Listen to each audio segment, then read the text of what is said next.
আল্লাহ পাক চান যে আমরা যেন জান্নাতে যাই। যদি আমরা জান্নাতে যেতে না পারি পরকালে, একটা কারণে যেতে পারবো না, অনলি একটা কারণ, সেটা হলো আমাদের নিজের দোষে। একটা কারণ, যারা জাহান্নামে যাবে মানুষ এবং জিনদের মধ্যে, নিঃসন্দেহে মহাবিশ্বে তারা ছাড়া জাহান্নামে যাওয়ার উপযুক্ত কেউ ছিল না। ও জাহান্নামে যাওয়ার উপযুক্ত ছিল বলেই আল্লাহ পাক তাকে জাহান্নামে পাঠাবেন। আর যারাই জান্নাতে যাবে প্রত্যেকেই শুধু আমলের বদৌলতে যাবে না, বরং আল্লাহ পাকের রহমতেই যাবে। কেউই তার আমল দিয়ে জান্নাতে যেতে পারবে না। নবী সাল্লাল্লাহু আলাইহি ওয়াসাল্লাম এমন ভাষ্য বলছেন, ইল্লা আনা, আমিও না, ইল্লা বিরহমাতিল্লাহ, আমিও নয়, তবে আল্লাহ পাকের দয়া আমাকে ঘিরে ধরবে, আল্লাহ পাকের রহমত যাদের উপরে বর্ষিত হবে তারাই জান্নাতে যাবে ইনশাআল্লাহ। আমল দিয়ে যেতে পারবে। যত আমলই করি বলা যাবে না এই আমলের বদৌলতে জান্নাতে যেতে পারবো। আল্লাহ পাক দয়া না করলে হবে না। আল্লাহ পাক চান যে আদম সন্তান যেন জান্নাতেই যায়।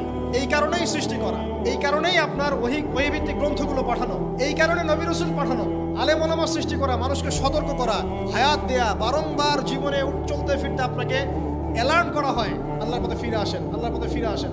অ্যালার্ম করা হয় না? বিপদ দিয়ে আপনাকে অ্যালার্ম করা হয় আল্লাহর পক্ষ থেকে। আপনি চলতে পথে হোঁচট খান, আল্লাহ আপনাকে অ্যালার্ম দেন, ফিরে আসো। চলছেন বিপথে, আল্লাহ পাকে অ্যালার্ম দেন, ফিরে আসো। আল্লাহ পাকের পক্ষ থেকে কিন্তু এগুলো আসে। অদ্ভুত একটা হাদিস বললাম, অদ্ভুত বলতে বলছি অ্যামেজিং হাদিস, যে একজন সাহাবী বলছেন, সালমান রাদিয়াল্লাহু আনহু, তিনি বলছেন যে যখন মুমিনের উপর বিপদ আপদ বালা মুসিবত আসে, তখন মুমিনের এই বিপদ আপদ বালা মুসিবত রোগ শোকের বদৌলতে আল্লাহ পাক তার গুনাহগুলোকে মাফ করে দেন এবং তার মর্যাদাকে বাড়িয়ে দেন, এবং সে আল্লাহর দিকে ফিরে আসার অনুশোচনা করার সুযোগ পায়। আর যখন কাফের মুশরিক বা ফাসিক মানুষকে এইসব রোগ ব্যাধি বিপদ আপদ বালা মুসিবত ঘিরে ধরে, তার দৃষ্টান্ত সেই উটের ন্যায় যে উটটাকে তার মালিক বেঁধে রেখেছে, এরপর ছেড়ে দিয়েছে। সে উটটা বুঝতেও পারলো না কেন তার মালিক তাকে বেঁধে রাখলো আর কেনই বা তাকে ছেড়ে দিল। কথাটা কি বুঝতে পারছেন? যারা আল্লাহ দ্রোহী, তাদের উপর যখন বিপদ আপদ বালা মুসিবত আসতে থাকে, তারা বুঝে না যে কি জন্য আসলো আর কেন চলে গেল। কিন্তু মুমিন ব্যক্তি যারা মুসলিম, আল্লাহর অনুগত, তাদের বিষয়টা হচ্ছে এমন বিপদ আপদ বালা মুসিবত রোগ ব্যাধি তাদেরকে আল্লাহর দিকে ফিরিয়ে নিয়ে আসবে।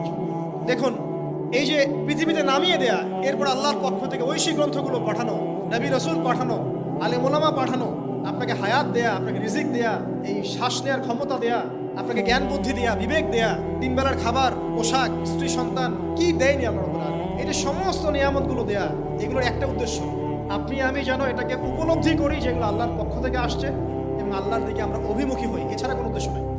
সামনে যান, নূহ আলাইহিস সালাম, একদিন দুই দিনেই কি আল্লাহ পাক তার কওমকে ধ্বংস করে দিয়েছেন? 950টা বছর আল্লাহ রাব্বুল আলামিন সময় দিয়েছেন কওমকে, আল্লাহর দিকে ফিরে আসো, আল্লাহর দিকে ফিরে আসো। নবী দাওয়াত দিয়েছেন প্রায় 950 বছর। যখন তারা ফিরে আসে নাই, তারপরে আল্লাহ রাব্বুল আলামিন গজব দিয়ে ধ্বংস করেছেন। কারণ আমি বলেছি একটা কথা, আল্লাহ পাক শুধু রহমানুর রহিমই নন, বরং তিনি কিন্তু কঠোর শাস্তিদাতা, শাদীদুল ইকাব বটে। সামনে আরো যান, ইব্রাহিম আলাইহিস সালাম, একা একটা মানুষ নমরুদের সাথে ফাইট করছেন, আগুনে ফেলেই দিল, সে আগুনকে আল্লাহ পাক ঠান্ডা করে ফেললেন। এটা কি আল্লাহ পাকের দয়া নয়? তার সন্তান ইসমাইলের কুরবানিটা দেখেন, আল্লাহ পাক বলেছেন কুরবানি করো, তিনি ডানে বামে প্রশ্ন করেন নাই। আমরা হলে প্রশ্ন করতাম, কেন করব? শিশু সন্তান, নিষ্পাপ, এটার কোনো যুক্তি আছে কিনা, লজিক আছে কিনা? তিনি কোনো লজিক দেখতে যাননি। আল্লাহ পাক বলেছেন